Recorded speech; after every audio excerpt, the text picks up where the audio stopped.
Hello, I'm HQ of HQ Reacts. If you find yourself here and you're not subscribed, please like, share, and subscribe. If you find me on other social media platforms, please follow me, like, share, and subscribe. We are trying to get to 5,000 subscribers. So, you can catch me on Facebook, YouTube, Instagram, and TikTok.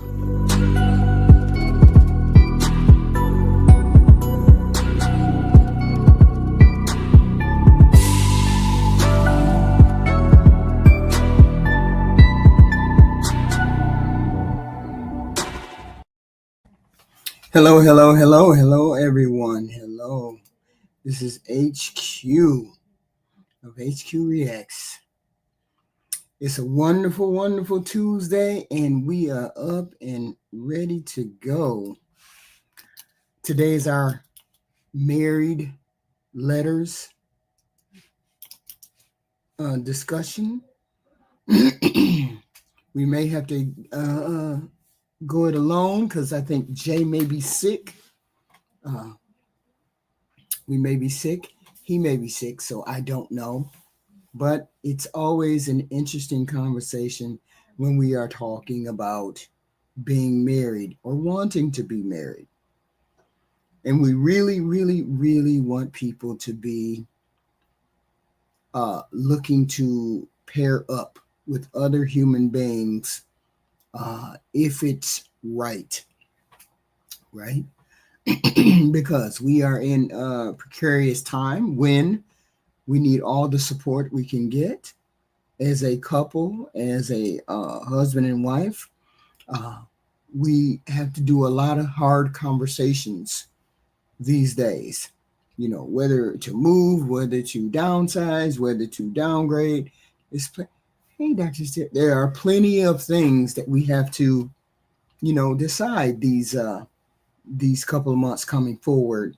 And in the past, without any kind of economic issues at all, some of us are struggling in our marriages, in our relationships, in relationships where people are not married but they're thinking of getting married, and then some people are not thinking of marriage. I remember a time, maybe people are not old enough to remember a time when people were deciding whether they wanted to get married or not because they didn't have enough money. Now that's not even a consideration. Money is not even the consideration. It wasn't the consideration for several years. But now we have to get back to deciding whether we want to get married or not because we may not have enough money. And because things have gone up, all prices have gone up, irregardless, prices have gone up and things have gone. Now we have to make hard decisions again, right? So I think it's easier for us to start to get along and start to figure out how to get along with another human being, right? And be decent about it. So we wanted to talk about the marriage thing, people being married. Hello, Natural Cassie. People being married, people wanting to get married. Do we really want to get married? And do we have eligible candidates out there? Does it do us good to widen our net and look for alternative ways to find spouses or alternative ways to find some people in this world? And I know it's a scary thing. I know it's an interesting dynamic. I mean, I guess there's different places where we can find ways to find people to deal with each other and then maybe meet and then maybe get married. So I wish every person would want to at least try that dynamic at one point or another and find a person that they can live with. But it's difficult to do that when people have so many misgivings about people. And I truly believe when you decide to get married or you want to get married, you open your heart to the possibilities of being married. I guess when I got married, I didn't have I come from a place of arrogance, and sometimes I have to watch myself and I have to check myself, right? Because I came from a long line of people who were married on both my father's side and my mother's side. So I never thought about people not being married or living together without being married. And my children didn't either. Um, and I made sure that they, saw a dynamic in which there was no serious argument, there was no serious physical altercations. I made sure that those things, uh, you know, weren't something that they saw. So I come from a position of arrogance. So I open my heart and hope people can open their hearts and say to themselves, do I really want to get married? Let me put down my preconceived notions. Have our standards and our boundaries and our expectations, have those lined up, of course, but be open to the possibilities of people who are not raised the way we were raised, being good people. Because I've heard the dynamic of people who weren't raised with two parents might be deal breakers. That doesn't mean that. It depends on how the person interprets their world and their outside stimuli that determines whether they will be able to uh, recognize differences and be able to accept other people's differences with an open uh, heart or an understanding heart. Let's put it that way. And so I say to them, try to be less judgmental and more open, because we never know when you're going to run across a person that might be the person for you, and you never want to close yourself off for the person that may be right for you. So support the show. So with that being said, I am coming across with the first letter. Dot A. Me, I'm writing something down. Hold on. I'm coming across with the first letter. Hold on. There's where. Okay. Our first letter. Husband says I'm not unique. I just want some clarity. Am I being overly sensitive? Me and my husband were having a conversation about if one of us dies, what would we do? What would we feel, etc. He said, if I died, I'm not irreplaceable. I said, okay, I understand people get married again, but me as a unique individual, surely I am irreplaceable. He said, no, I'm not unique. There's plenty of people like me out there, he said. I said, but there would never be another me if I died. He says, not look wise, but again, I'm not special compared to millions of others like me. I said, when people die and their loved ones say how they could never be replaced, there'll never be one just like them again. He says he doesn't know why people say that. I'm actually feeling quite hurt, like I'm not as valuable as I thought I was. Am I being too sensitive? We've been married for 13 years and we have 2 children. Also note, he said he loves me and appreciates what I do in my role as a wife. But I'm not irreplaceable, as millions of others have qualities like mine, so I'm nothing special or unique. Only special because he chose me, not any of the other millions. So how do we navigate something like that? Right? Sounds like an asshole. Sounds like an asshole. I can't really, and I'm saying this is a perspective. I can't imagine saying that to my spouse. Just imagine your feelings if your husband said, "Oh no, you're not special. You're just," and see, here's the thing. I would feel hurt too. You know why? Because men always say women all women are, body type wise, all of that, there's nothing special except the way I feel about you. There's nothing special except the way that I feel about you. Because all people, humans are saying body type, that bodies that blah blah blah. And I would feel hurt about that, I guess. Yeah, I would have said I could never find another you, but I would want to remarry. I would say that too. But if he thinks you're easily replaceable, could you show him that you're not easily replaceable? And how would you do that? Okay. Because this is really seriously a lack of empathy on his part. Everyone is unique in their own way. And he's totally missing that, which is what I would have said to him. Okay. I'm completely hurt by what you said. Yeah.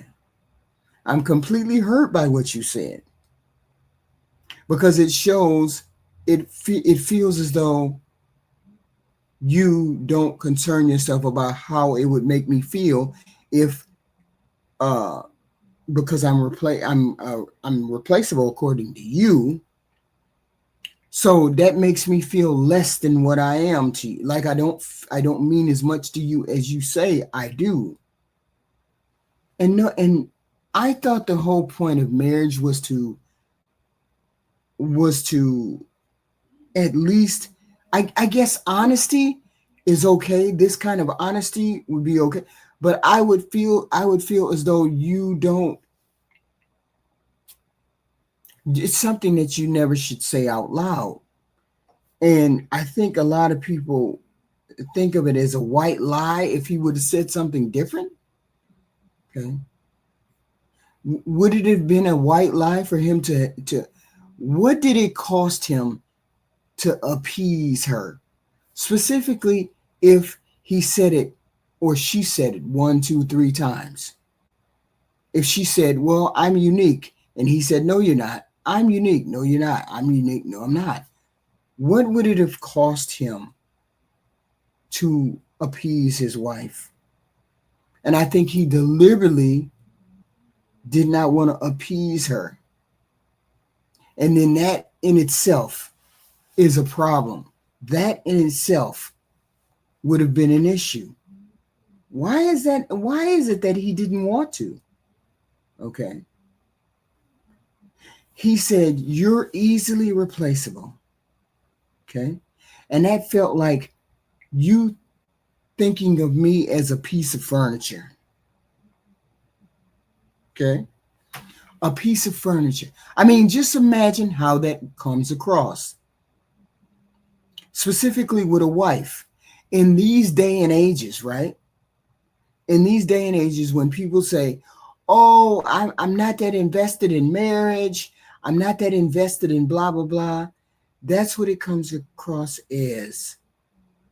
That you're not deeply invested in me. And I feel there's no marriage that's going to last if there's no, what is it called?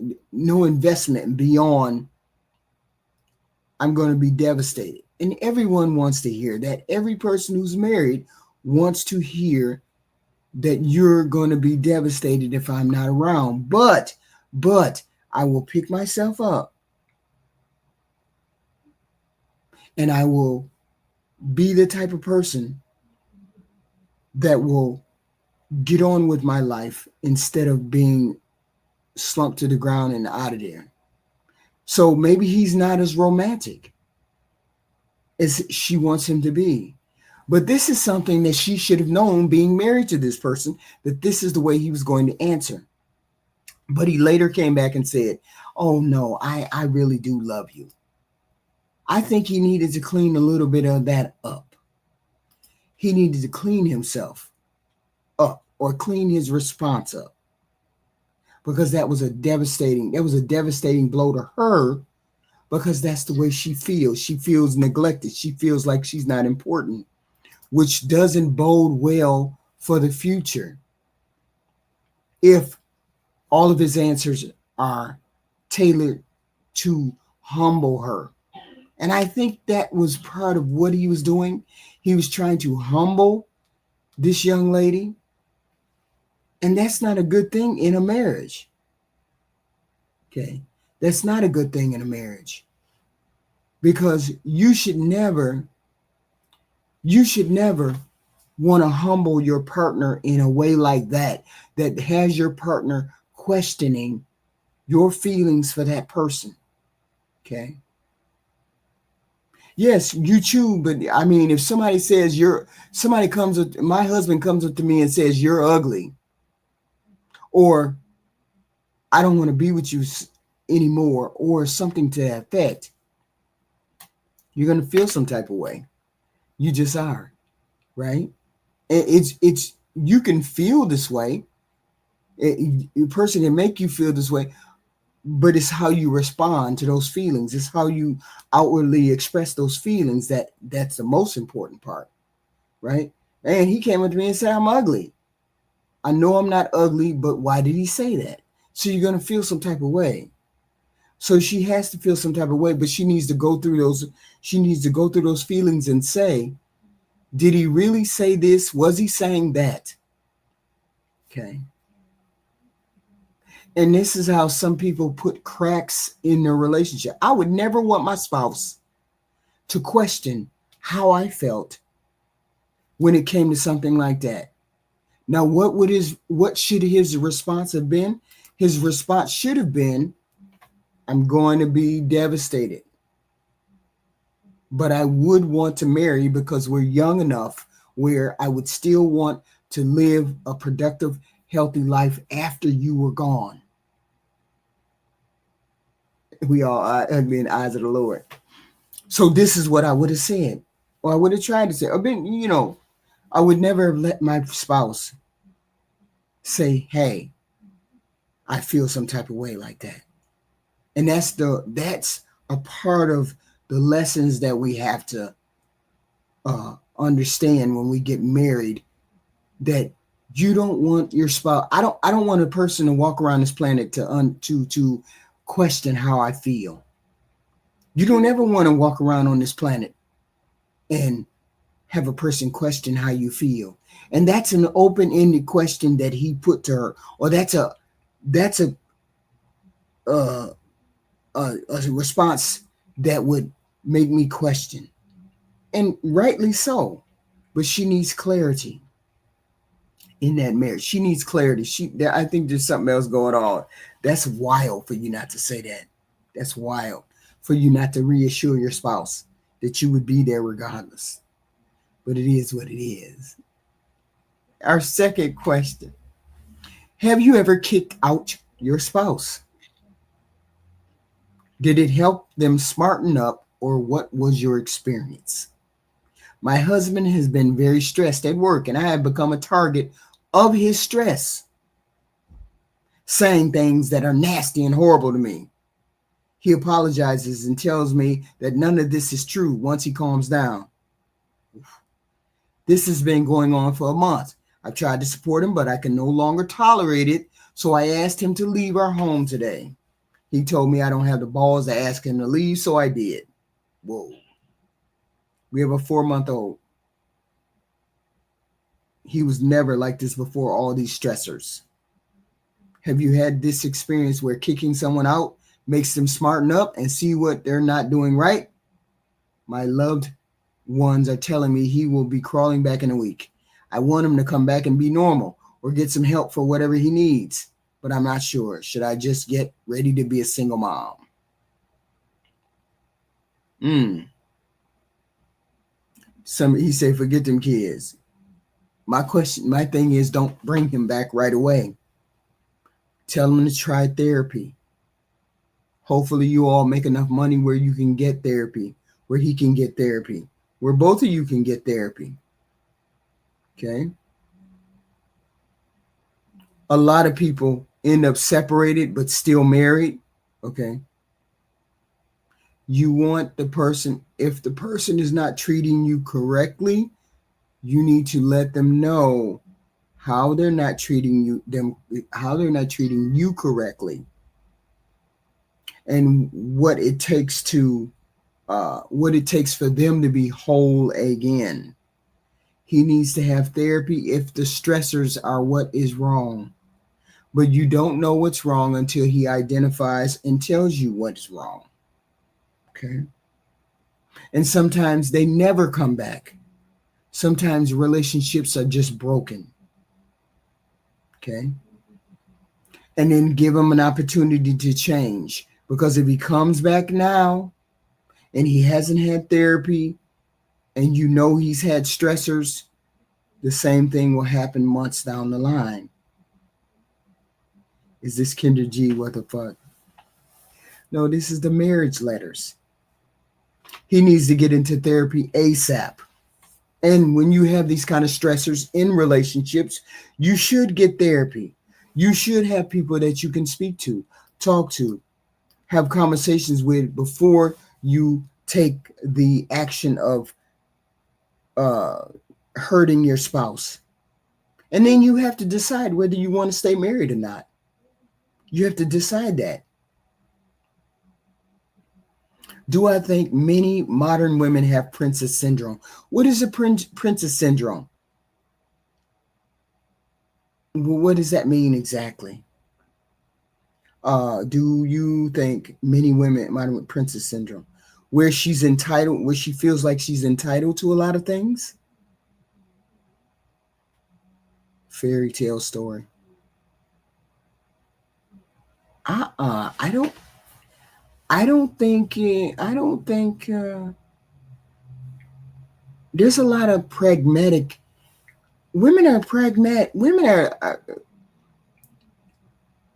we want to have, okay, let's be honest. I think both men and women have this entitlement.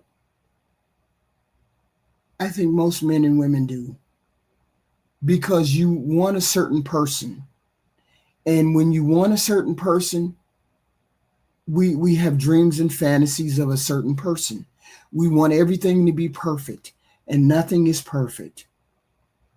Women want to have that protector, that fierce warrior who takes care of her, solves all of her problems, understands her, talks to her, communicates with her, has the best sex, of course. So women do. But there's no way that you're going to have a woman not be able to dream about what she wants and what she wants in a man.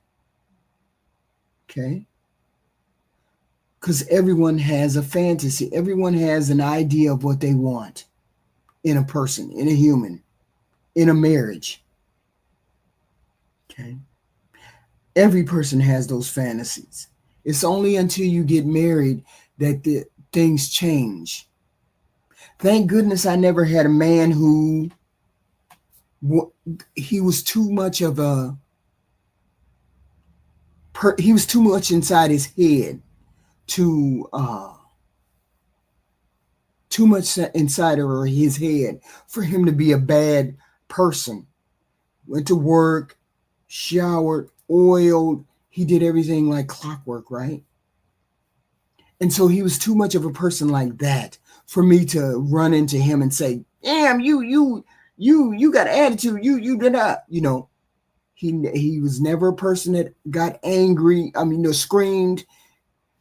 And he was constant.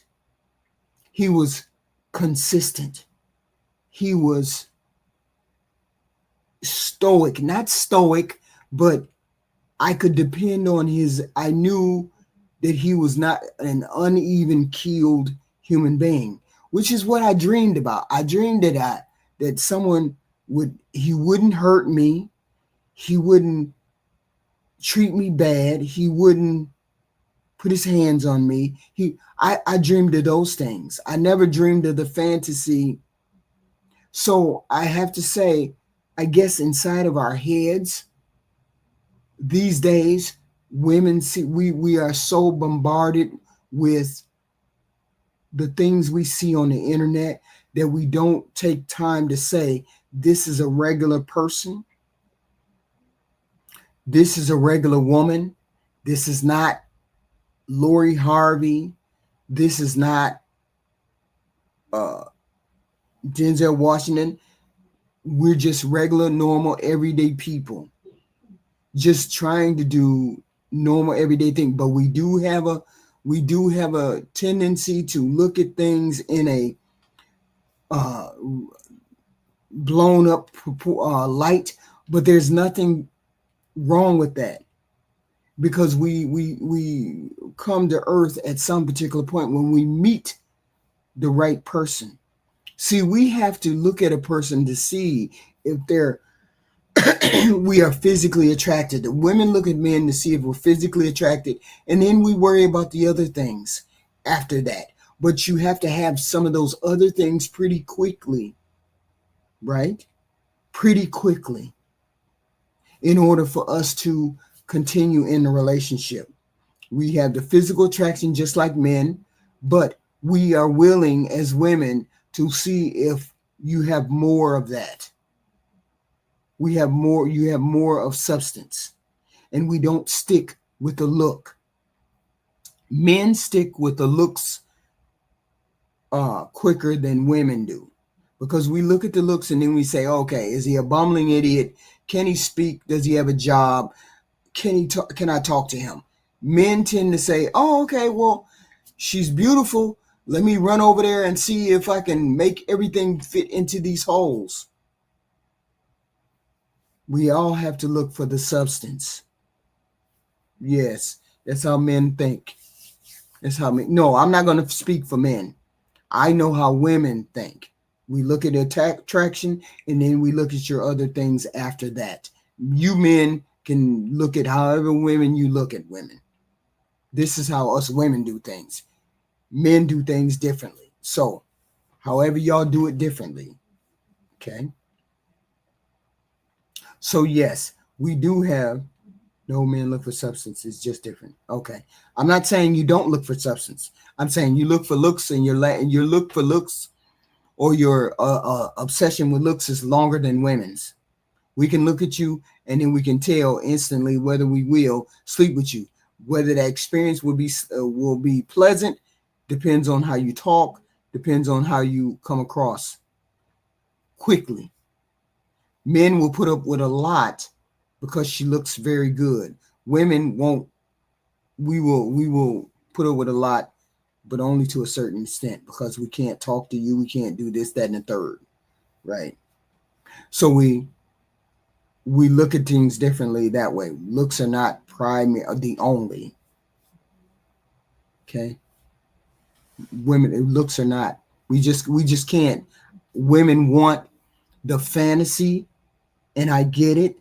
People think women want only the fantasy. Women want substance too. Okay, we want substance too. We know that we don't get. See, here's a disappointment. Everyone is always looking for 10 out of 10. If you're always looking for 10 out of 10, you're always going to be disappointed. It's not a fantasy. It's not fantasy. We have a list. We have a list of things that we want to do or want to want. Okay. We want him to look halfway decent. Okay, now can he talk? Now does he have a job?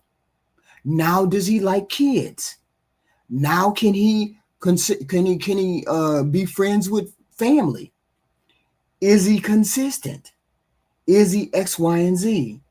See, we look at those things. If we don't look at those things, and we look at those things fairly quickly, we don't look at those things 2 months down the line because she looks good.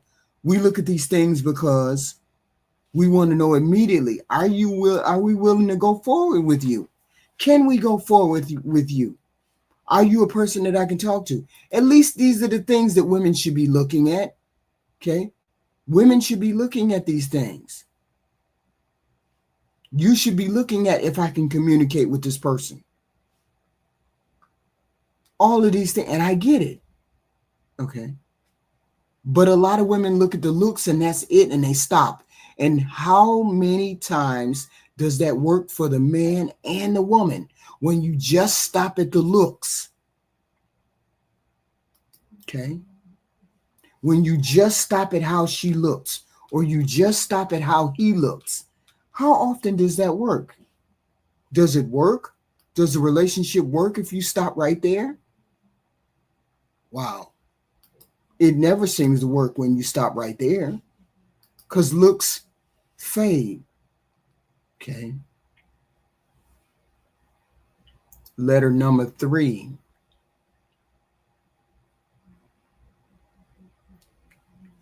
Leftovers may be the last straw. Yes, love songs and slow dancing.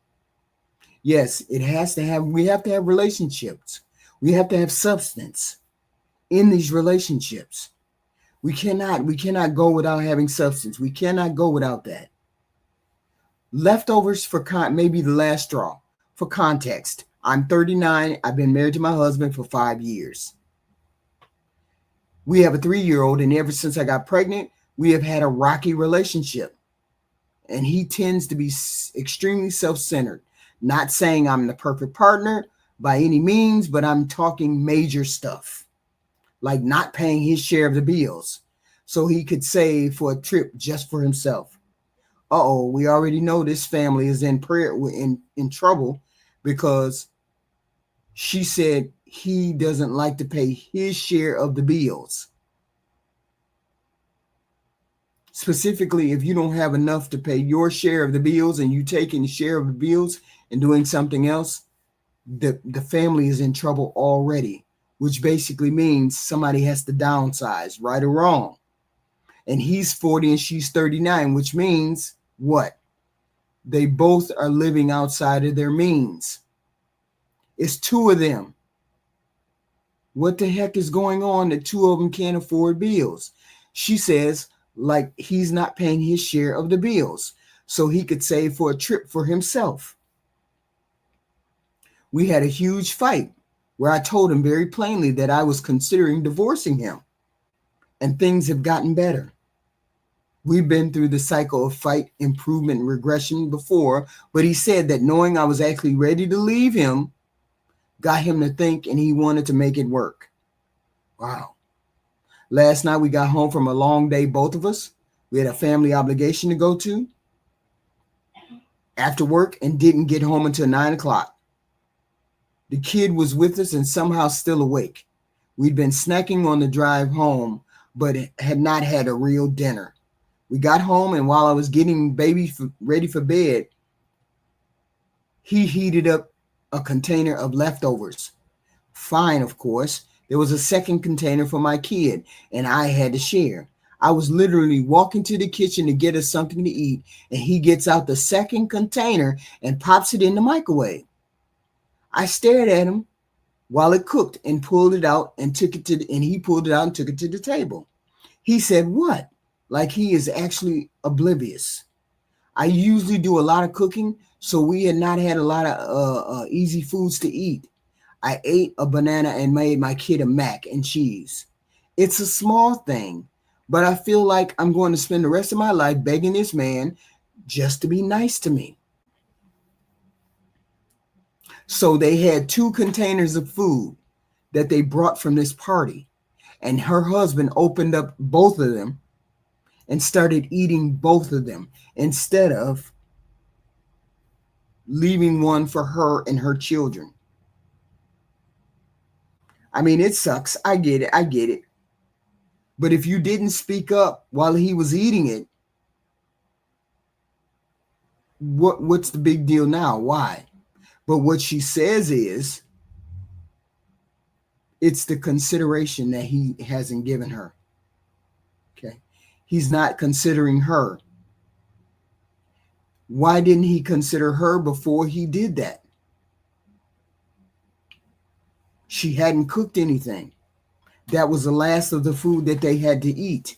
And yet he took it out, ate it, and didn't consider her at all. So I would have took the container away from him, and then I would have pulled out a fork and I would have started eating. I would have grabbed it and said, "Oh no, this is mine. Your portion is over there. What are you doing taking mine?" Y'all hit the like button, please. Hit the like button. Hit the like button. Hit the like button. Okay. Nothing wrong with that. But sooner or later, you may have to face the fact that you don't come first sometimes with your husband. You don't. Okay. And sometimes he doesn't come first with you either.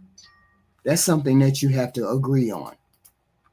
You all hit the like button, please. Thank you. 3 a.m. Thought Club, gifted 1 HQ Reacts membership. Thank you very much. Hit the like button, please.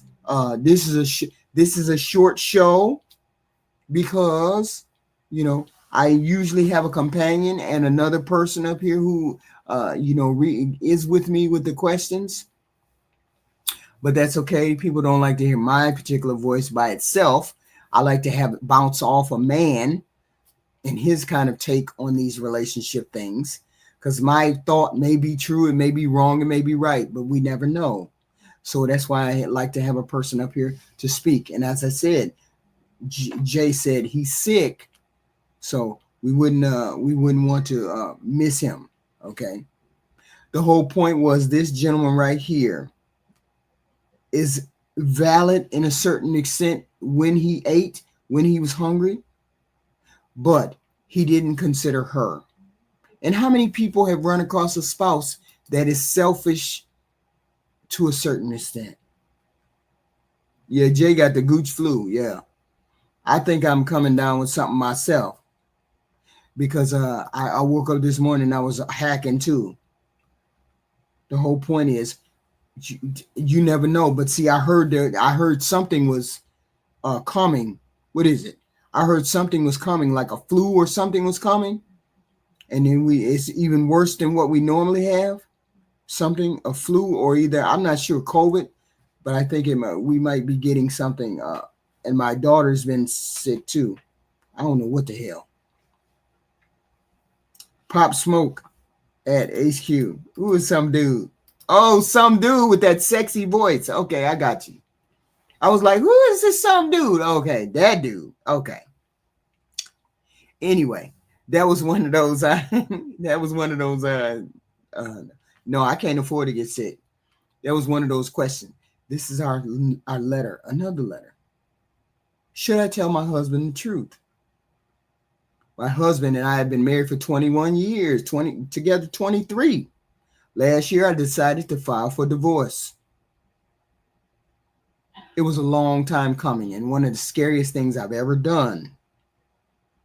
But after years of resentment, emotional neglect, and unhappiness, I decided to put myself first. We have 2 preteen boys, so this decision did not come lightly. I was completely done and wanted little to nothing to do with my husband. He begged me for months to give him another chance.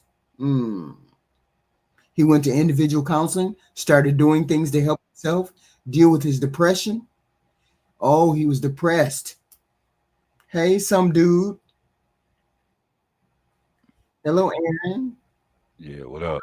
Oh, snap, brother Aaron Yes. and Hey, hey. HQ. Oh, this is great. Hey, yo, what's up? Yo, Aaron. Yo, bro. Well, Yo, it's weird, man. Porsche life, bro. I just got back from Virginia.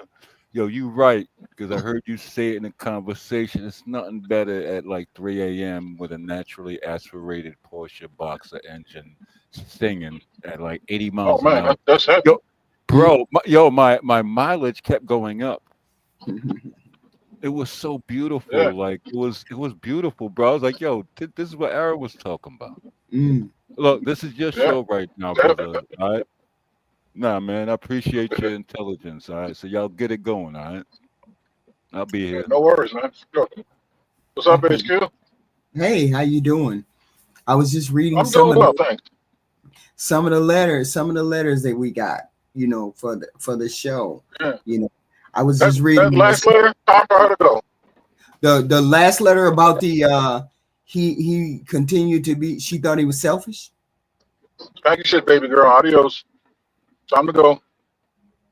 That's it. We can do this letter now. She, baby girl, get on out of there. Mm-hmm. If what she's saying is true and there's no other side to that coin, adios, Mm-hmm. baby girl. This ain't the one. Mm. Okay. Later. Real easy. Hey, Mm. yo, bro. I was listening to one of him joints. They did something, and I was like, but man, but I see you got it under control. You had something with this whole mental health month thing, and you said something that I suffer from, which is insomnia, but you put it in a different perspective. Oh, Aaron. Yes. And so no, I'm saying you wanted to answer some dude. What was it? What was the insomnia about? No, it's no, he didn't say that word, but though his experience, he like put it out like in black and white, like this is what happens, but you didn't say the end point word, which I go through, which is insomnia. Like, come on, man. Like, Oh, yo, yeah, do yeah, you? yeah, yeah, yeah. Yeah, you can hear an ant fart a mile away, right?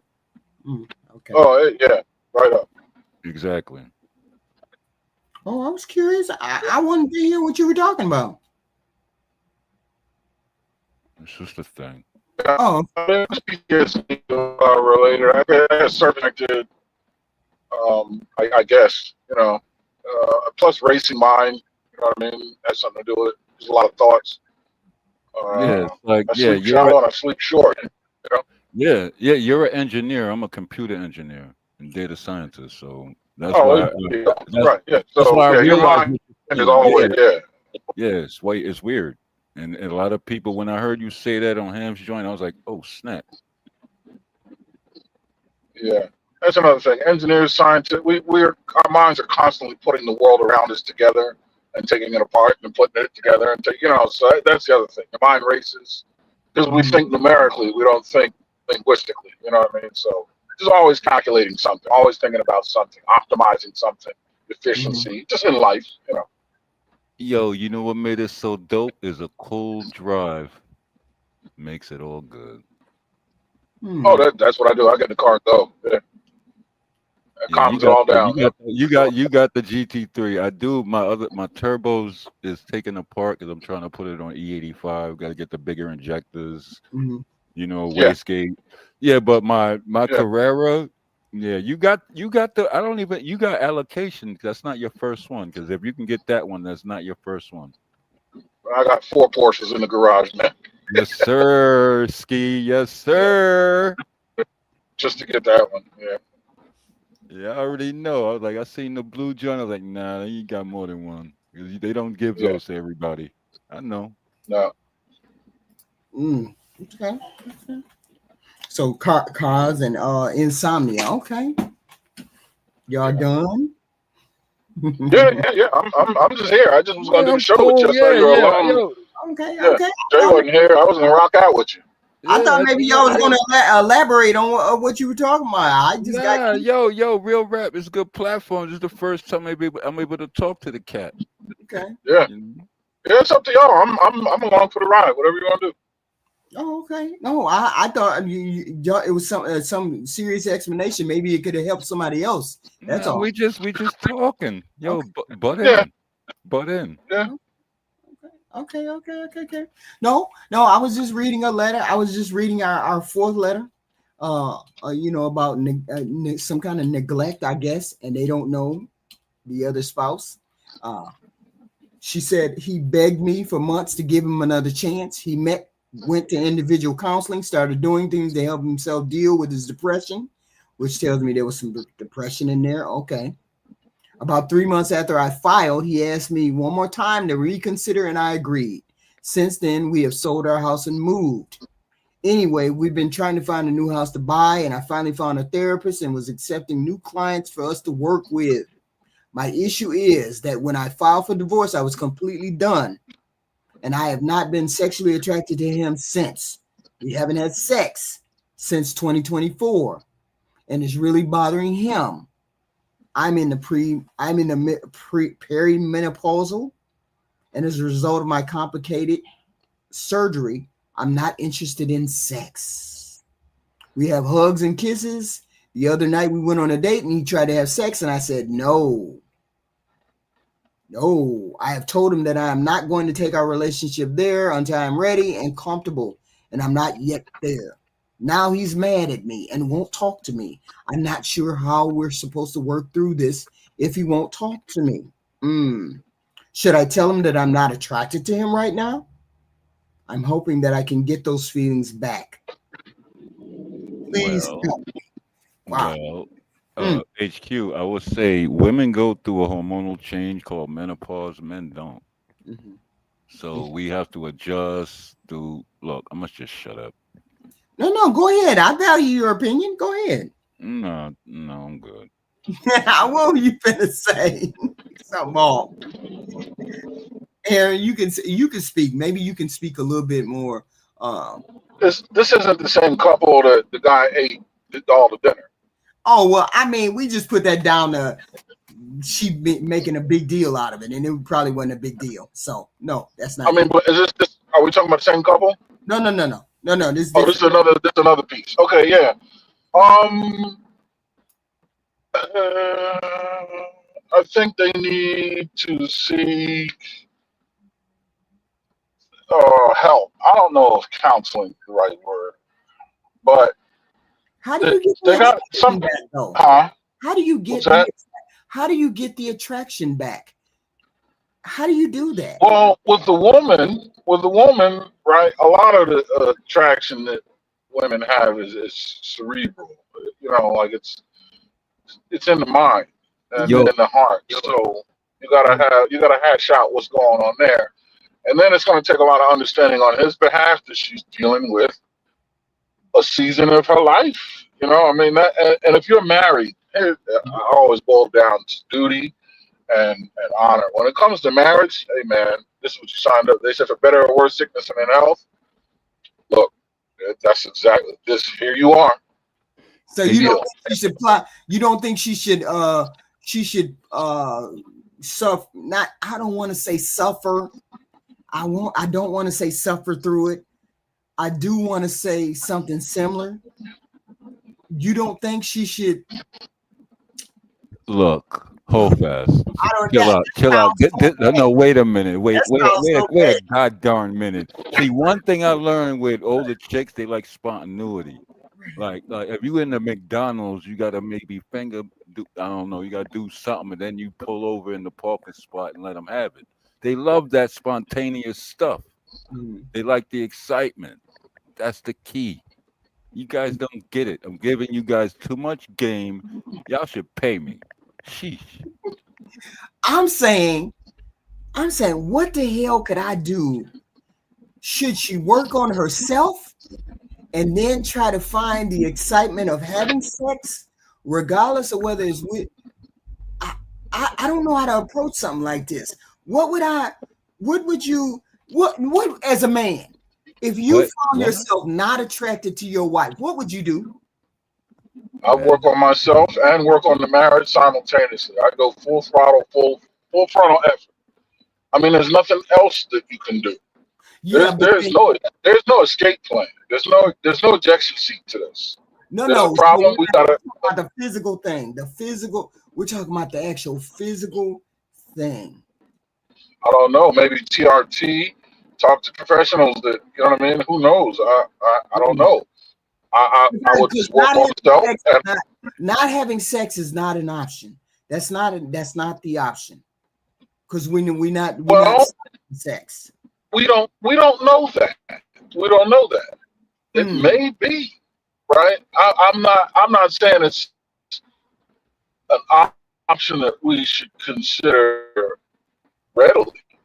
I'm saying after we exhaust all other options, If that's the only one left, then that's where we are. But we won't know that until we work out everything else. I I'm mean, because blowing through all options. yeah, Wait a minute. So you say options. So what's the actual reason for negotiating or realizing options? So that's really basically comparison, right? Well, right, and that's the thing. You have to identify the problem first before we can explore options, and that's what I'm saying. Absolutely. And Good part of the one. Yep. consideration of options will Yes, lead sir. you to Yes, sir. identifying the problem, or the Yes, process sir. of identifying the problem will let you know what options you need to be exploring.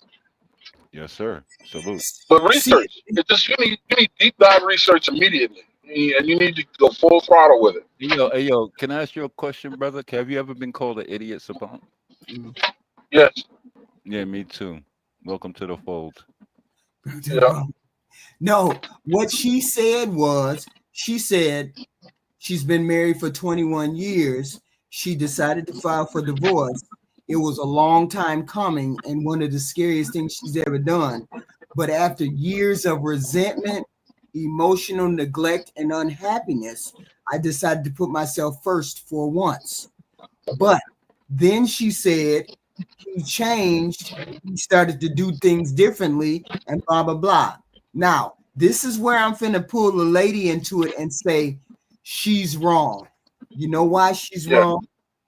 She's wrong because she agreed to come back to the marriage and work on the marriage. Once you agreed, you needed to be full, you needed to put your seatbelt on and go full fledged into that relationship. She didn't say she wasn't attracted to him because of something physical. She said she decided to get a divorce from emotional neglect Okay. and unhappiness, right? And that kind of turned her off. Now, he went to therapy, he got work, he worked on himself. She said that in the letter. So if he worked on himself and he got therapy, where was your therapy to get back into the marriage? HQ. Mm-hmm. But it sounds like she went into survival mode slash combative mode. Mm-hmm. She was defending her position mentally, Mm-hmm. but she was also combative and reactive.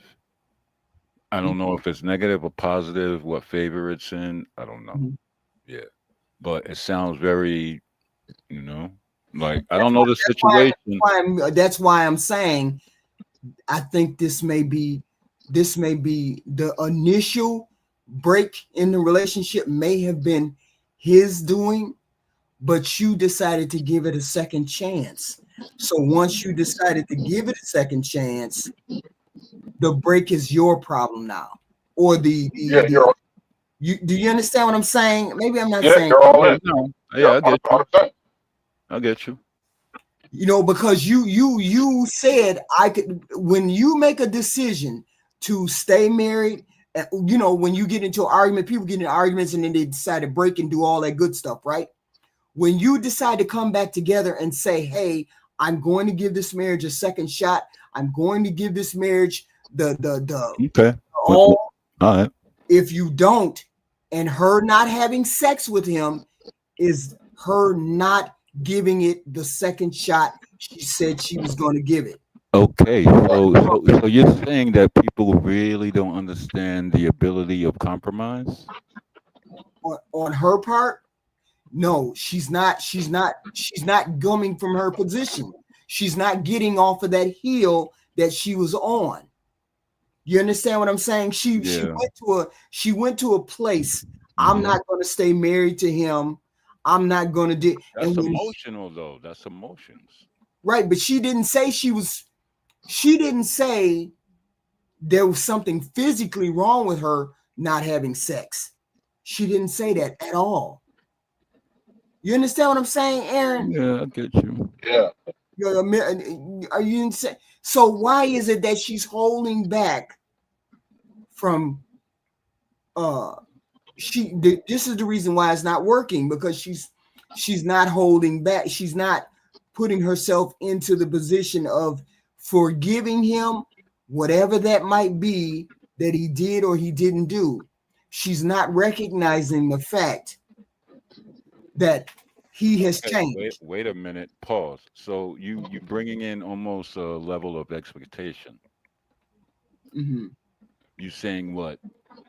If you, I can't rewind it. I lost it. I'm sorry. Hmm. But you almost sound like you're coming from a level of expectation from on the woman's side. Wait a minute. Let me read it again. Some people said, "What? What?"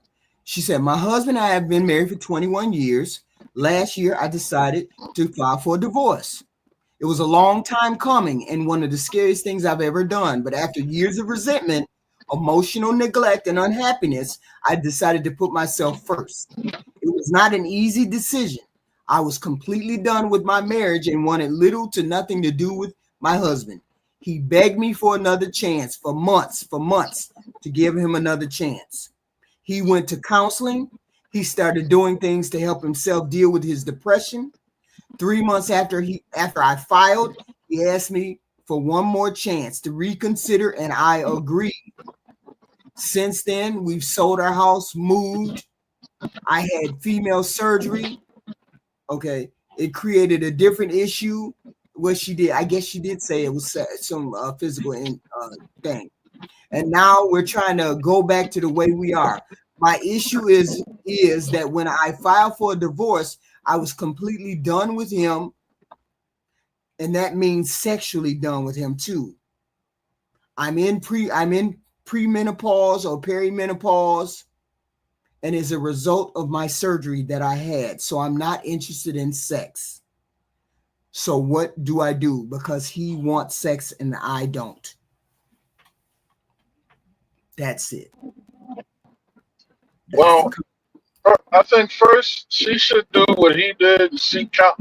I don't think she doesn't sound healed from the neglected things that pushed her to want a divorce in the first place. He may right, have fixed what he needed to do and corrected the issue going forward, but are her scars from the previous neglect healed? So when he went to counseling to fix himself, she's going to need rehabilitative counseling to heal those scars, to right, forgive him and give him the chance to actually go in and to appreciate the right, changes that he's made going forward. Now, right, whatever is going on physically, the medical implications, that's another thing, right? right. I think if the medical problem is so deep to where all counseling in the world still is not going to get her ready for action, then they need to consider alternative lifestyle. Aaron. Like the thing that's kind of bugging me out is that sex is introduced almost as a prerequisite, and it shouldn't be like that. It should be more, like, all right, you get sick, I'll take care of you. You get sick, I'll take care of you. It's Mm-hmm, like, oh, if your dangalang don't stand at attention, then I don't want you no more. Like it's so superficial mm-hmm. and so basic and stupid at this point. The smallest thing can break up a great thing. It's That's like why I the put sex last. Yeah, yeah, it's like the elephant afraid of a mouse. Mm, yeah, that's why I yeah. don't know. It's back to front. It doesn't make sense, but that's why I put it last. That's why I say get the mind right, get the mind in order, Uh-huh. establish the relationship again, heal the Mhm, wounds, correct the behavior, and then mhm. work on the sex component. Right, right, right. But I thought I don't know why I didn't see, or no, I didn't remember that she had some kind of physical surgery that turned her switch off, turned that desire off that she may have had for her husband. But you can turn that back on once behavior has been corrected. Whatever behavior he has, whatever behavior or responses that she has, that desire can come back, you know, into the relationship. Well, we But hope. yeah, but We see, hope. here's the thing, I don't. how I know it's possible. It's possible because of his, because according to her, because of his neglect or emotional neglect, she had to pull her emotions and her feelings back. But once a person starts expressing, and it's an age-old thing, you keep kicking the dog still loves you. But when you stop kicking the dog is gonna love you back. You understand what I'm saying? Gonna come back to I, you. No, I hear you. And all things being equal, I believe that would be the case. But that surgery thing, when she said there's a physical alteration, see, I don't know the nature of that. I don't know the details with that. And I do know you cut into somebody and it can change their whole biochemistry. It can change everything. That's what I'm saying. And the way, and for her to say that tells me that even if her emotions are restored, there's a possibility that whatever was changed physically can still get in the way. I'm just saying, if that's the case, they better be prepared to get into some unorthodox shit. And I'm gonna tell you a weird story. Don't look at me weird when I tell you this, all right? It's a personal story. When Fee, he had the aneurysm in his chest, right? He had an aneurysm in his chest. I was afraid when he came, when he came back home, he had to, after being in the hospital, critical condition and everything, and they had to get the it was like a size of a grape in his vein, right? Like an aneurysm. He had it in his chest. I was actually afraid to have sex with him. Wait, what? Wait a god darn minute. Wait a minute. Because I was like, I don't want him to. I didn't want him. Wait a minute. You're not that good. You gonna give him a heart attack? Yes, I was afraid. God damn! You got me. You got me intrigued. That's a personal. You got that heart attack, Nana? No, that's not what I'm saying. Oh, but wait, you said it. You got heart attack, Nana. Oh, wait a minute. Wait a goddamn minute. But I was afraid, because I didn't know. You know what I'm saying? I just didn't, and I was hesitant, even though he was. I'm fine. I was like, I'm not waking up. Yo, you putting pain on dudes? That's what's happening. So I can understand sorta not being totally cut off and being totally like, no, don't touch me. I don't want to, even though the desire was there, it was just afraid. I was just afraid that. I have a question for you. Yeah. Okay, so with the whole hormonal thing after menopause, do women get more horny? Yeah, you're looking up in the sky because you know it's true. I don't know. I'm not answering none of those questions. I don't know. Yeah, I know. So we can say she needs to do therapy first if you run into this kind of problem. Therapy, physical thing might be a physical thing. But she didn't say she couldn't have sex. You see what I'm saying? So she's able to have sex. So it's not a thing where they sold her thing shit. She's physically able to have it. Okay. But she did say that it influenced it though, right? That portion of the letter when it said I had surgery, right, and that has something to do with it, right? Yeah. So maybe mentally she's got some kind of hang up where she even physically maybe. Yeah, physically. I mean, it doesn't have to be sewn shut, but like maybe when the body undergoes a lot of stress when you perform surgery, we don't register it because we're under the influence of anesthesia. But when you cut into a person's abdomen, you cut into a person's abdomen. And it doesn't matter if you're precise with the cut and if you're unconscious with the cut, the body doesn't know the difference, whether it's a doctor or an assailant. Right. You've cut deep into the abdomen, right? So the body is going to release all kinds of stress hormones, and even the anesthesia alone presents another level of stress. People die under the knife. You know what I mean? That's why anesthesiologists are paid so much, and they're so stressed. Wait a minute. What? No, I'm sorry. I didn't mean to cut you off, Aaron. Go ahead, bro. No. I mean, I was kind of closing it up, or no pun intended. But yeah, those details to me being left out is hard for me to say one way or another. My mind is just prepared to deal with the unorthodox because I know what happens to the body when you cut into it. Goofy things happen. That's all.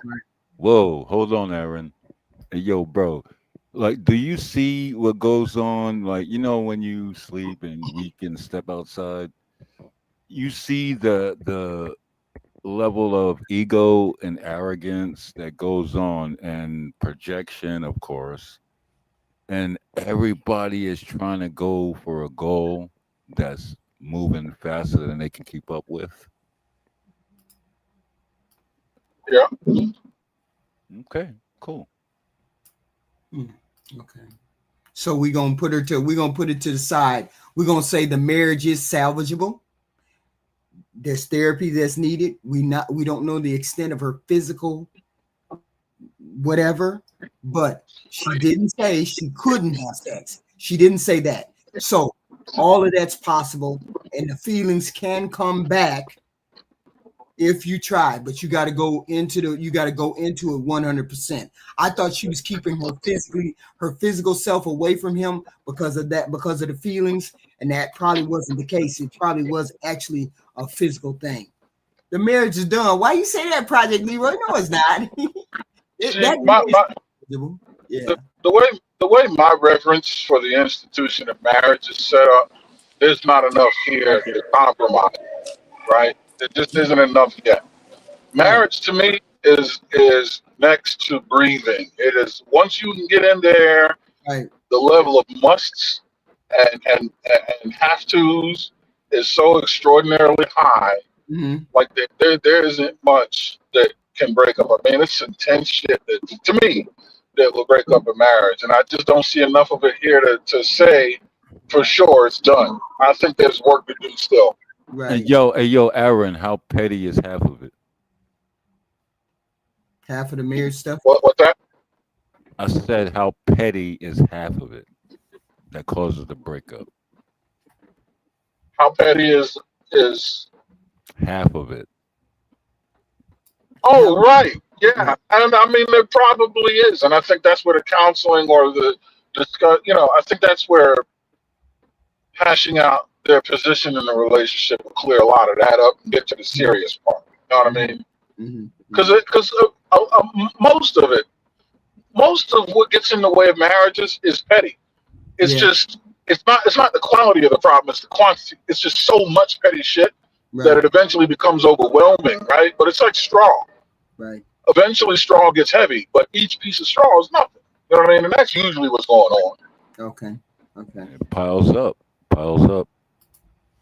Yeah, but the thing is, when you really, really, really want to be in a marriage and you really want to do what needs to be done to keep that marriage going, you're not gonna let those petty things be it. You just ain't gonna let those petty things ruin a relationship that could be easily salvageable. Yeah, but that's hard to I wouldn't say enforce, that's a bad word to use. I Mhm, would say I can't say acquiesce, that's mhm, another bad word. mhm. Shit, I'm done. My bad. But it's good. I mean, it's good.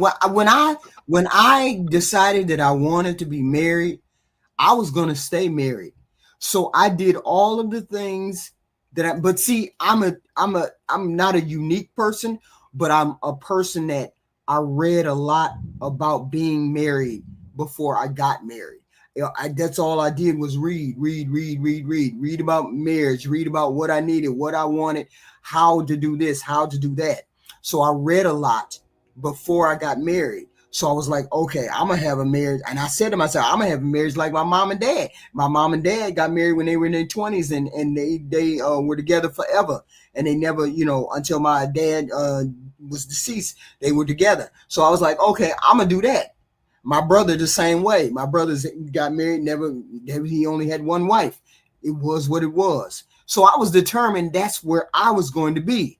So I put every effort into being married. But when I got married, it was just like it was just like peanut butter and jelly.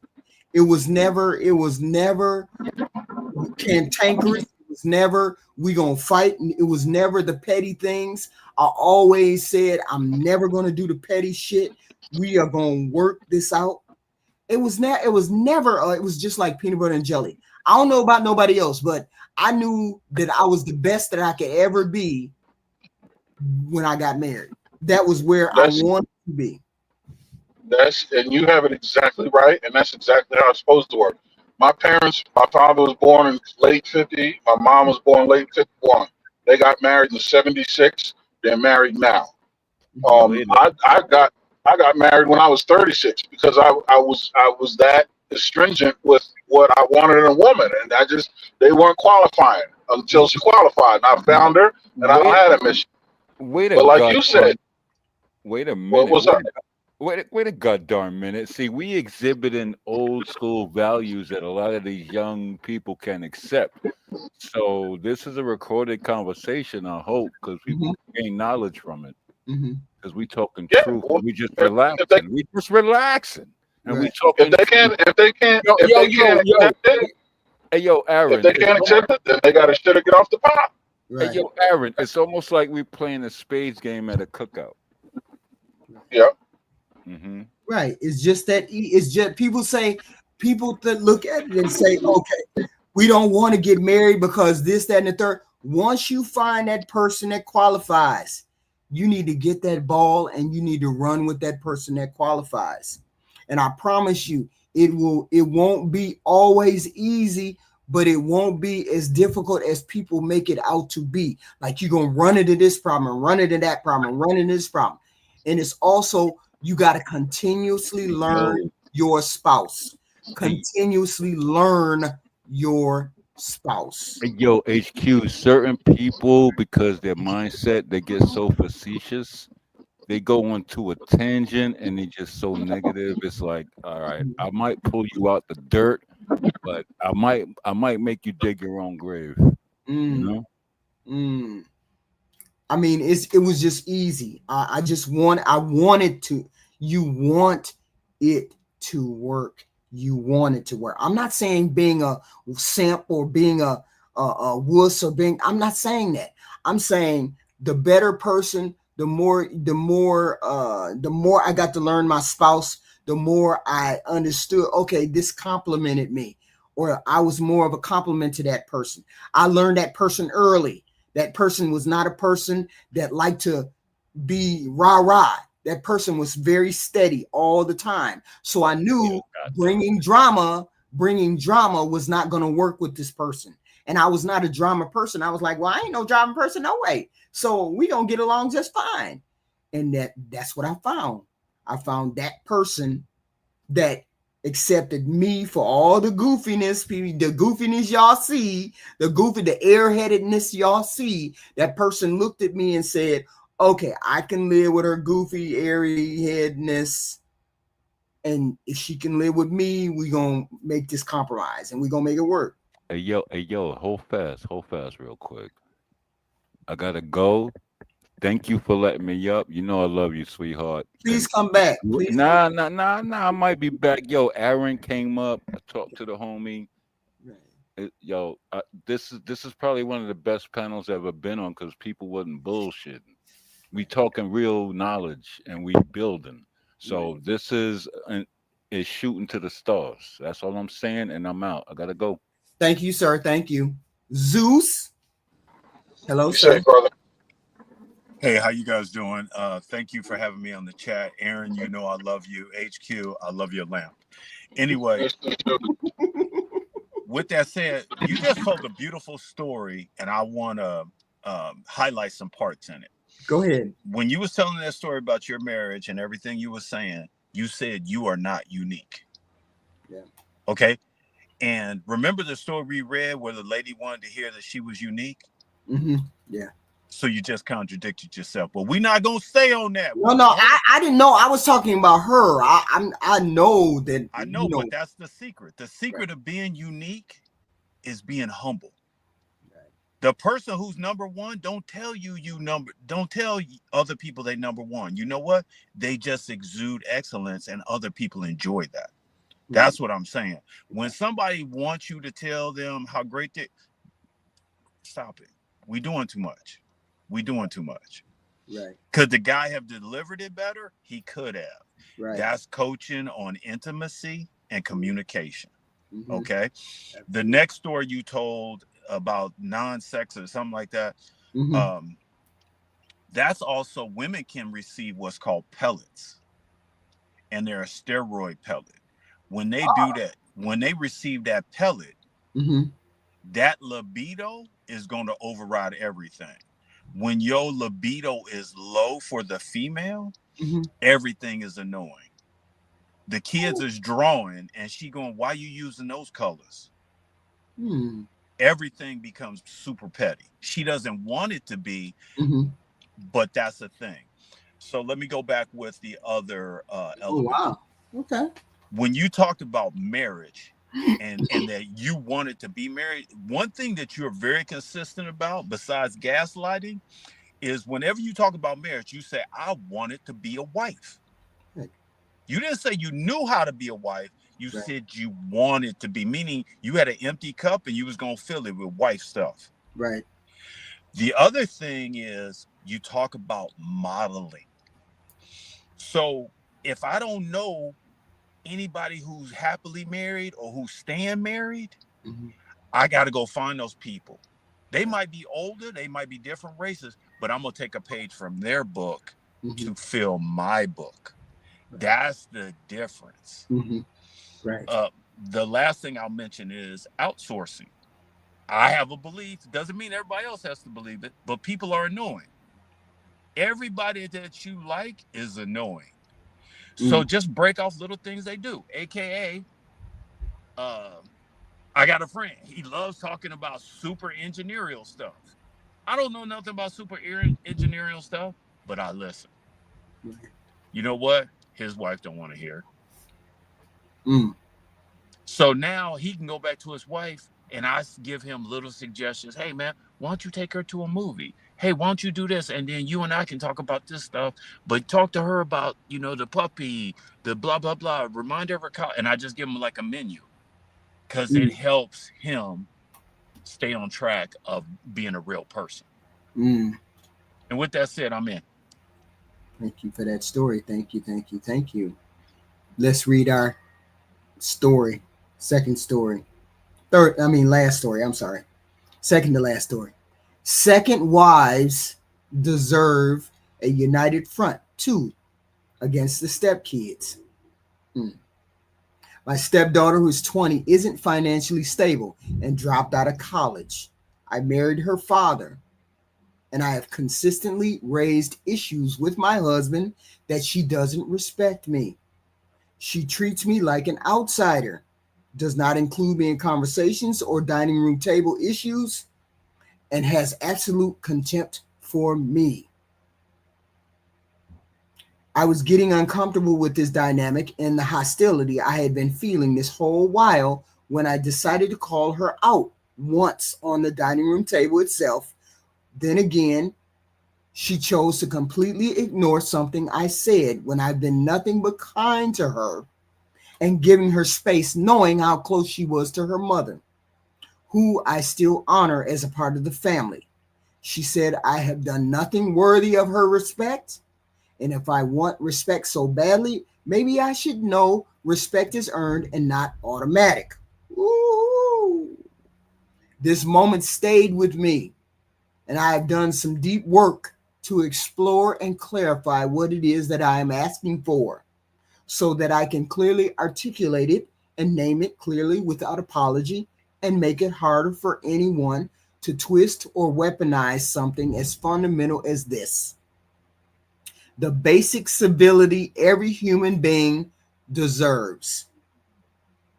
I deserve the basic civility every human being deserves. And I refuse to let that be distorted into something unreasonable or up for debate. I have been treated with so much disrespect when I genuinely don't believe I've done anything to deserve it. That's what I've wanted to put a stop to. But the stepdaughter seems to confuse that with me asking for the kind of earned respect that grows with deep trust or connection. I'm not asking for reverence, authority, or admiration. And while she may feel I haven't done enough to earn that level of respect, I also haven't done anything to warrant open hostility. So, yes, what I'm asking for is simple.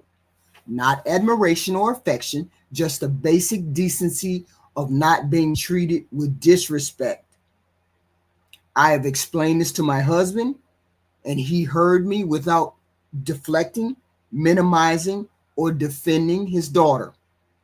If he considers it okay, I'd like to use this moment of clarity to speak to his daughter once, my husband at my side, to take my dignity back and feel empowered.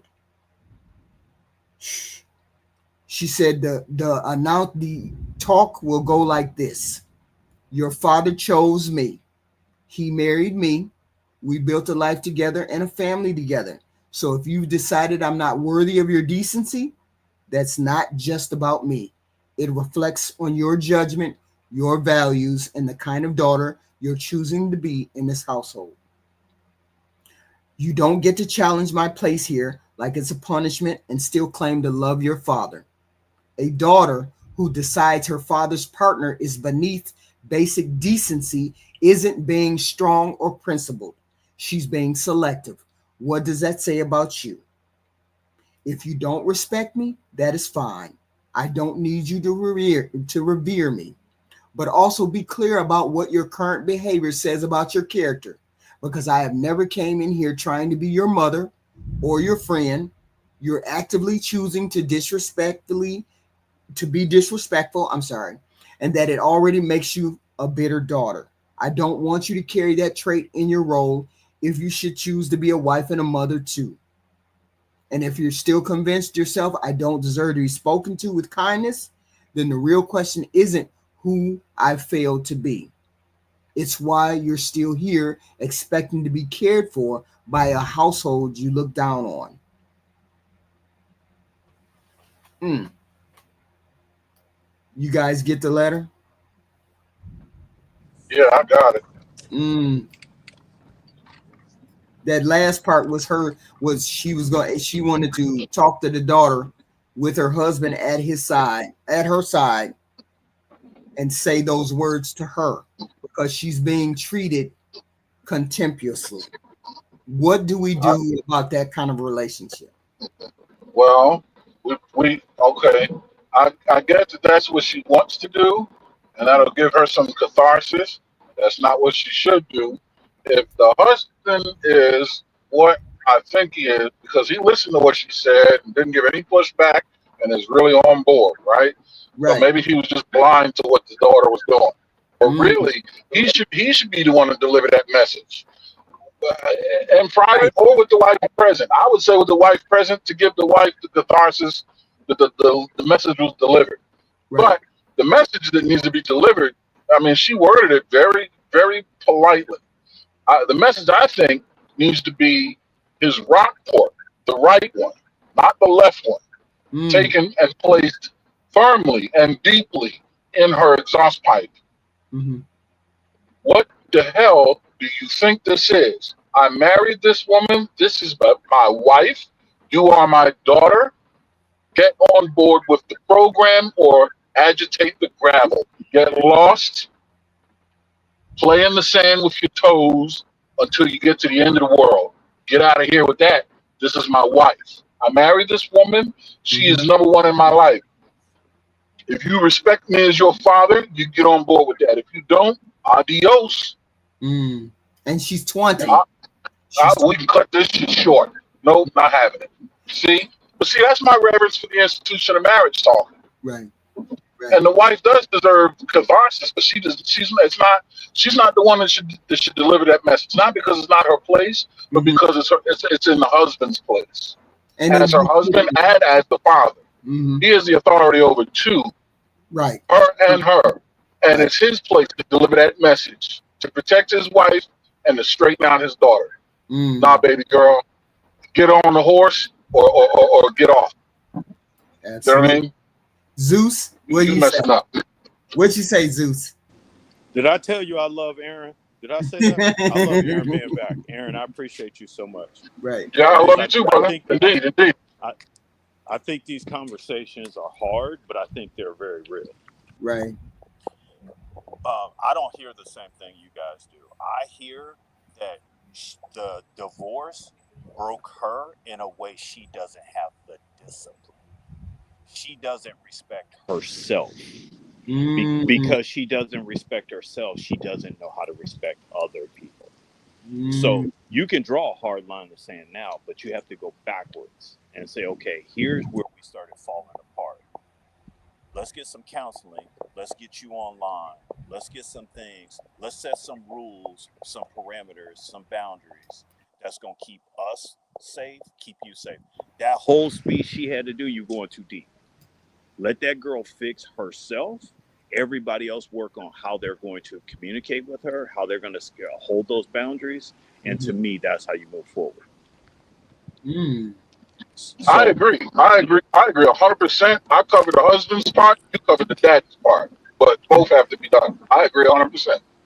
So thank you, Aaron. Thank you for blessing that.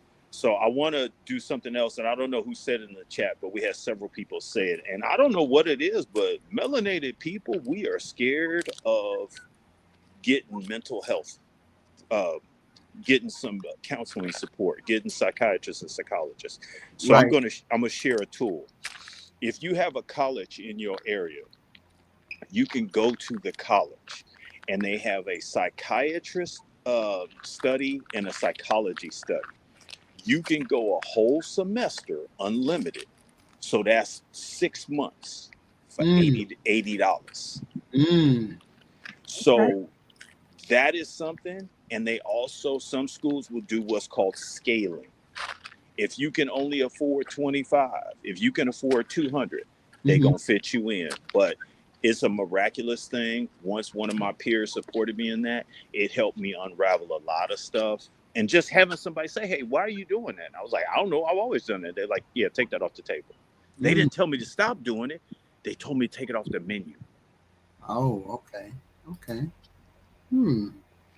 So with that said, I just wanted to share that with the group. Oh, okay. Thank you for that. Here's my take on it. I have to, and this is, I don't know whether it's a wrong or right thing, but I think it was the easiest thing for my marriage. And everybody knows I had 2 children before I got married, right? I had 2 children. But I met my husband when my 2 children were 2 and 1. So they were very young, right? I met them when they were 2 and 1. Now, I have always thought the marriage comes first. The marriage comes first before children. Even the children that I have that are mine, the marriage comes first. Okay. So when my husband walked into the room, came home from work, and the children were around and they were old enough to move by themselves and blah, blah, blah, they were trained from early on that he's going to walk into the room, deal with you guys, talk to you, but he's on his way to me because we have to keep this house running as a stable unit. So he knows he has to greet me. I am the main person in the room. He has to come to me first, and then we will deal with you all as a couple, as a unit. Okay. So whenever my husband came into the room and they were it was me and the children, when he came into the room and came home or came in or whatever, from being gone a long time, he would greet them. Then he would come over and greet me and hug me and hold me. And they knew to skedaddle. The kids knew to skedaddle. Go to your room, go somewhere, blah, blah, blah, blah, blah. Because we have to commune together, he and I. Because the marriage is the most important thing. Because if the marriage doesn't work, then the relationship with the kids don't work. And the kids knew that from the beginning. Dad comes first. The marriage comes first. Then we will deal with you as a unit. Not separate, not because they were my 2 children, but as a unit, we deal together, right? And thank goodness he was a decent human being that I never had a dynamic where I had to worry about him being jealous of my 2 and them being jealous of him. He just automatically fit into that father role because I knew he was going to be a good father when I took him home and I introduced him to my parents, at a picnic, and he played with the kids, all the kids in the yard, even my nieces and nephews and whatnot, and talked to them like they were regular people, right? So I knew that he would be a good father, and he never wavered from him being that type person. He just was what it was. So that being said, with this scenario, I feel as though he should address his child. He should address that child, and she should be right there. This is our dynamic in this house. It has to be respected.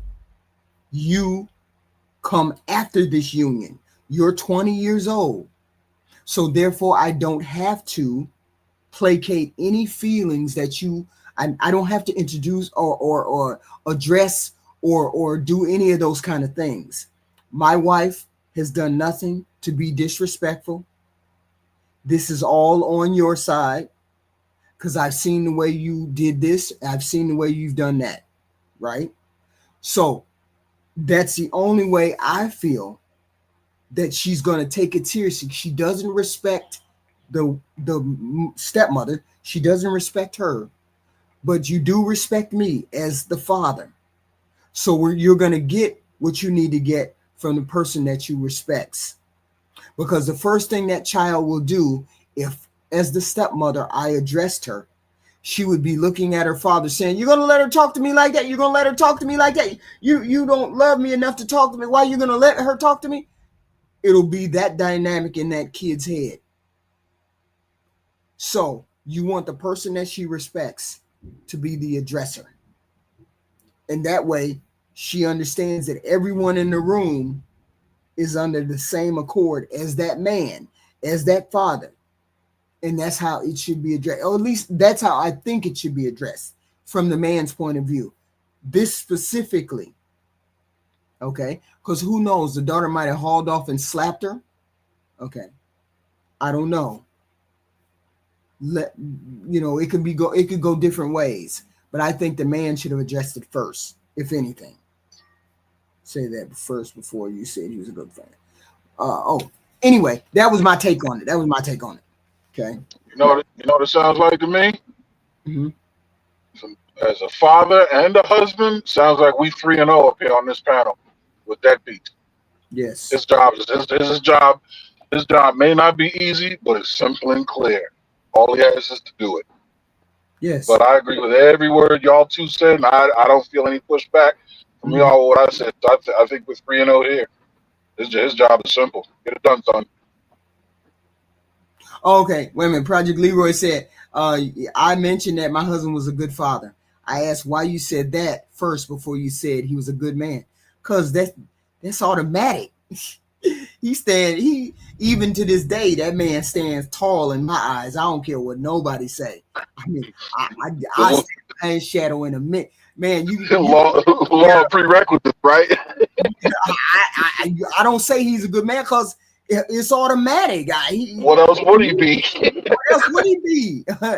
I mean, I've told you all enough stories to. This was a unique human being. He was a stepfather. He took on 2 children that he didn't have to take on, and he did it with just pure muscle. I don't know whether it was just me, that he just wanted me enough, and he said, "I'm just gonna take the 2 right along." I don't know what his thought processes was, but he never hesitated when I told he didn't hesitate. I mean, he never left my side from the moment I met him. He never wavered from that. So what the hell else would he be but a good man? I know a good man when I see him. Good man. I mean, I knew a good man when I got him. We would be married today if he was alive, but that's not the case. HQ. Yeah. I'm gonna say something, and I want to speak metaphysically. Yeah. When you say he was, and I appreciate what you share about him, and I say this with love, respect.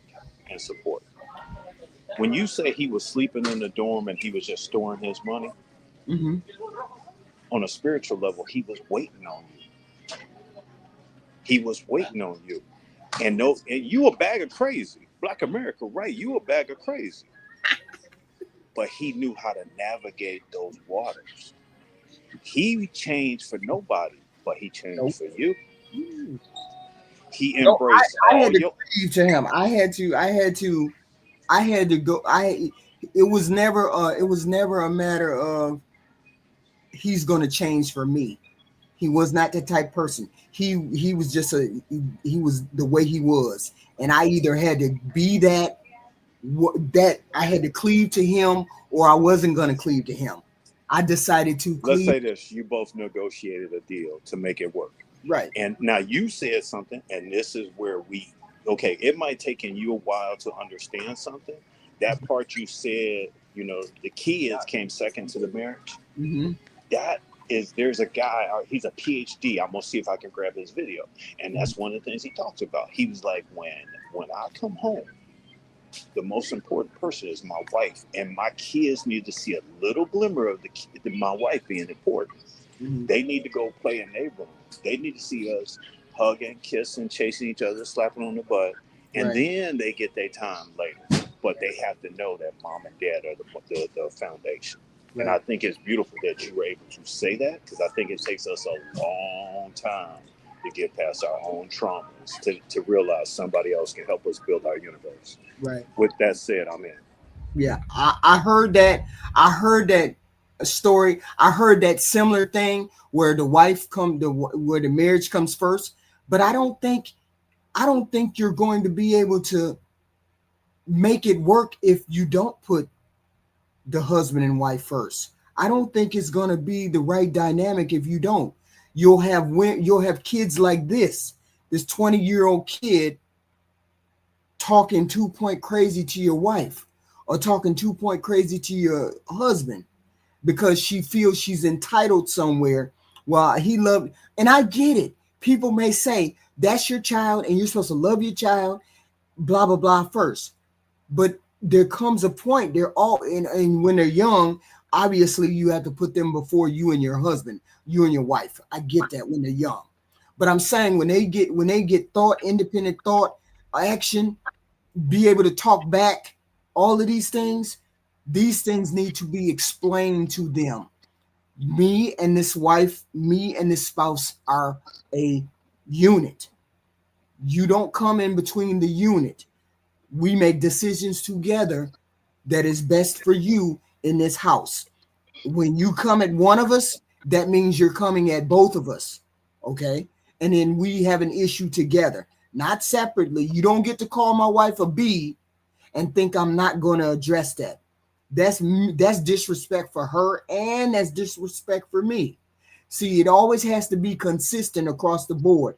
We're a unit. We together. It's you that's the one that's standing out there. We love you. We understand you. We respect you. But I can't have serve two masters. I can't be on her side and then on your side and then her side and then on your side. No, it can't be that way. It has to be this way. You know what I tell. I'm a stepfather and a father biologically. You know what I tell all my kids? Mm-hmm.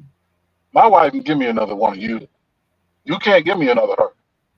Yeah. Know your place. Yeah.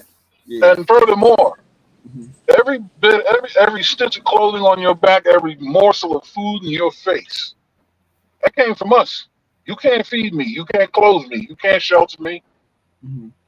Everything you think you have belongs to me and my wife. We're just letting you use it, eat it, borrow it, right? But we provide. Right. You have no utility here. You have no say here. We are a unified front. You get on board. Right. This is a CEO, COO operation. You are an employee. When we say grab a mop. Get down and lay down, or get out and make your own. Right. But I can get another one of you out of her. You cannot replace my wife for me. Right. So who you think's coming first? I think it's also important to when you have kids that are not your spouses. It's also important to have a conversation with those children. You, as their biological father or mother, whatever, it's important to have a conversation with them when they're old enough to understand that this is X, Y, and Z. We have to have a mutual understanding that we're going to have respect in the house when we have issues. You're not going to pit me against her. I'm not going to pit you against her against you or any of those things. We are a united front. So you have a say. You just don't have the final say. You don't get to call her a B and then I take your word for it. That's not how the relationship is going to work. So I think it's very important for that dynamic as they get older. But see, my children were 1 and 2, so they only knew him as a father. They only knew him as dad. You know what I'm saying? So I really didn't have to go through that. They only knew him as dad, right? As they got older. So I never really had to face that. I just had to know. I just had to face the fact that when you tried to come to me and manipulate me, I'm not going to be manipulated. You got to talk to your dad. You got to talk to your dad. And then you're going to talk to your dad in front of me. And then we're going to hash this out, me and him. And we're going to go in the bedroom. We're going to talk about it. Then we're going to come back and tell you, hell no, you're not going to the party. Or hell no, you're not going to get that. Or hell no, you're not going to get it. Or you will get it. You know, but it's going to be our decision together. So that's how I hoped that it worked. And it worked. I mean, it just worked for us. I'm not saying that's something that every married person can take. I'm just saying take the meat and spit the bones out. However you need it to work. This is how you need it to work. Make it work that way. However it works for your family. So. Works for me, and it worked for my parents. It was hard on me, but I appreciated it. I grew up and adopted it, and it's working. So, I mean, now I don't have. I'm an only child. There's no step siblings, my parent, but just the parenting style, the parenting philosophy, as it relates to a marriage. Right. Right. I knew my place. Therefore, my offspring. You know what I mean? It is what it is. It works. And the kids don't think if the kids think it don't work, well. And I was saying earlier, I know that I come from I wouldn't say privileged, but in a way it was privileged. I did come from a privileged background where I've had both parents. I never went to school with boys. I always went to Catholic schools, and I was the only women school, only schools with girls. I went to all girls school, all Catholic schools, where my parents paid for me to go to school, that thing. So I know I think privileged background, huh? Say it with me. Silver spoon. I went to Valley Forge Military Academy at a tuition rate of $28K a year in the early and mid 90s. We in the same boat. It's okay to say it with me now. Silver spoon. Oh, it's okay. It's all right. It wasn't a silver spoon. It wasn't a silver, but maybe it was. I don't know, because my parent, one worked for AT&T and the other one worked for Caterpillar. So we were upper middle class. I do know that, right?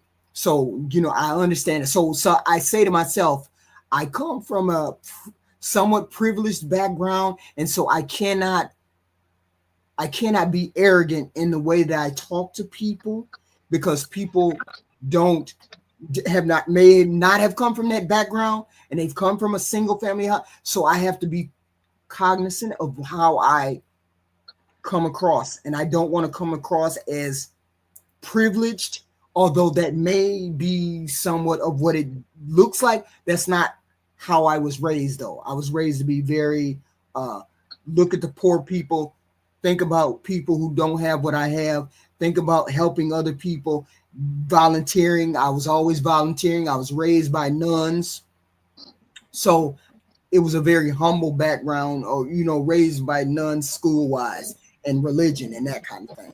So again, and I do believe in striving for the same amount of humility But at the same time, our parents worked hard and did well, and they deserved their flowers fed too. They provided a life, Mm-hmm. and they provided a life not only of privilege, but Mm-hmm. of morals, and that's where your humility comes from, right? That you don't take it for granted, Mm-hmm. which is the dope part. That means it's actually, I don't want to say deserved, but it's warranted because it's not taken for granted. It's when you take it for granted, when you lose gratitude and humility, is when you lose, deserving it. But our I parents mean, worked hard; they I did well. yeah, they did. Yeah, they did well. We did, and I when I come on here, and I hear so many people have stories like this, I'm like, okay, I don't want people to look at it and say it's easy to be married. That's not what I'm saying. Right, I decided I chose to be married. I chose to stay. I chose right. to, even when it was hard, even when I looked at him and said, do I really want to stay married to him? It's 20 odd years. Do I really? Maybe if I get out now, I'm young enough to get out now and then maybe find somebody else. And, thoughts and all these kind of things, run through my head. Oh, Of course. every person does, right? Who's been married Yep. for a long time. And then I thought to myself, oh no, I'm not. I'm not, he's not doing anything out of the ordinary. He's just being the person that he is. He's always been. And I can consistently depend on that. He loves me. I know he loves me. And then it was a random thought. And then we keep Hmm. going. But when I get on here, I hear people say, it's so hard. I can't. They're not the same way. And I get it. They're not the same way. But human beings are basic human beings once you get down to the nitty gritty of it. But you got to get past all the posturing and the stands and the ego. You got to get past all of that. And that's why I say you need to date with intention. You want to be as upfront and honest as you can when you're looking for have your boundaries, your expectations. You have all of those things lined up. And when the person locks in on at least 6 or 7 or 8 of those characteristics that you're looking for, you need to run with that and see if Yeah. you need to run with that. That's all I'm Yeah. saying. Okay. No, Did he have 100%. did he have stinky feet? Yeah. Did he barely make it out of high school? Yes, my husband barely made it out of high school. I went to college, but I had college degree. Barely made it out, but I didn't look at him and say, "Oh, well, he's just too uneducated." All right, well, I did that. I never looked at him. He was a correctional officer, many different professions as he got older, retired, and then got a different job. So I never looked at. Okay, I looked at the potential of what he was doing at that time, and said, "Okay, I can work with that." My mother was like, "Why you want to marry an uneducated man?"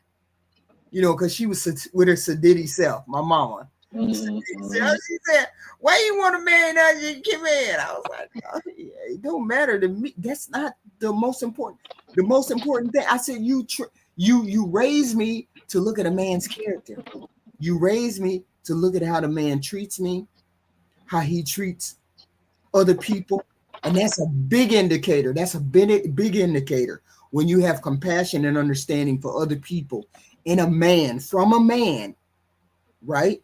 Because a lot of women say, a man doesn't see me after the age of 30. He doesn't see older women. My husband opened the door for women, carried a bag for women, talked to women nicely, didn't ignore women. And I noticed that when I met him. I noticed that, and he was a young man. Me and him got married when we were in our 20s, and yet and still he was a decent human being to older women, talked to women, never had a problem with that. So you just gotta not have all these preconceived things. Lock in when you can lock in, because the more exposure you have to different people, different women, talking to women, communicating with women, men, whatever, the easier it comes to find that person that you're looking for. The more people you get in front of, the likely chance you are to find the person that you're looking for, right? I'm sorry, Zeus. I'm talking. Mm-mm. No, but you spitting game. I Oh, mean, just you dropping gems. You know, Mhm. it boils down to integrity, morality, consistency. Yeah. Um, Mhm. Uh-oh. You went out. so, Oh, you went out. We didn't hear the oh last yeah, part. I just pulled into my garage. Oh, okay. Okay. Well, give me your final thought, Yeah. sir. Because this is the fight. This is our final letter right here. Give me your final thought on this step parent thing. What's one or two Step gems you can give? One or two gems you can give to the panel, the people.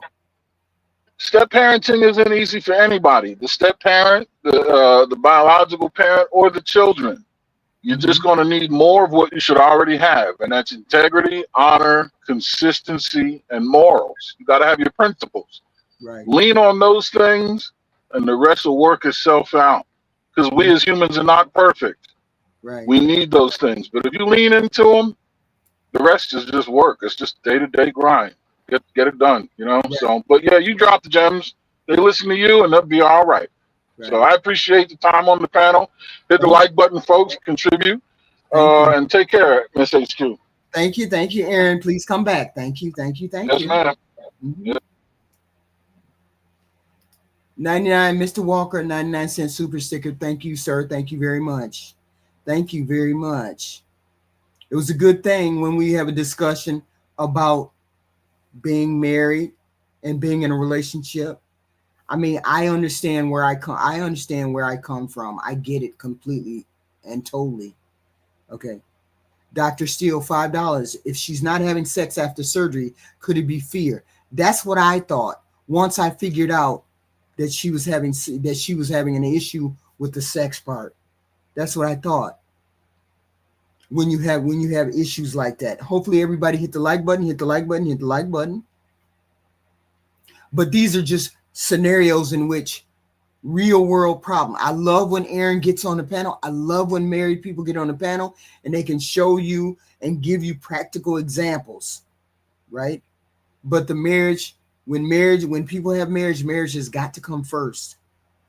Regardless of how old the children are, the marriage has got to come first. And if the marriage is not solid, the whole thing is not going to be solid. You two have to be locked in, husband and wife, locked in. Okay. And no, I don't encourage people to be step parents. I don't encourage any of that. But if you happen to be in a marriage where it's that like that, you have to start that family out as a unit before you can even talk about the kids, the step kids. Me and you gonna be solid. Every time they come to us and talk to us crazy, they can only talk to one of both of us. And you know how I feel about this. I know how you feel about this. And we're gonna be consistent when we talk to our children. We're gonna be consistent when we make decisions about the children. Consistent. Okay. Otherwise, it's not gonna work. You're gonna be on one page, you're gonna be on another. You can't. Yeah, I don't want my children. We don't want physical discipline for the children. We give them timeouts. We take the stuff away. Taking a kid's phone away and a video game away, that'll hurt a kid quicker than anything on this planet. So I'm saying, learn how to navigate whatever you do. If you want to be married for a long while, you got to learn, and you got to want to be married. You got to choose to be married. So we chose to be married. I chose to be married.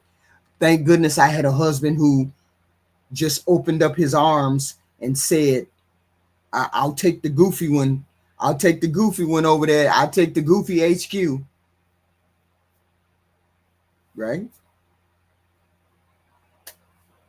And we never looked back. So I appreciate y'all coming in. Please hit the like button. Please hit the like button. You know I'll go live later on. I don't know. Kendra G might do something stupid. I don't know. Thank you for showing up, guys. Thank you for super chat. Thank you for the listening. Please come back Tuesdays. Marriage to letters to marriage. Thank you. You know I love y'all.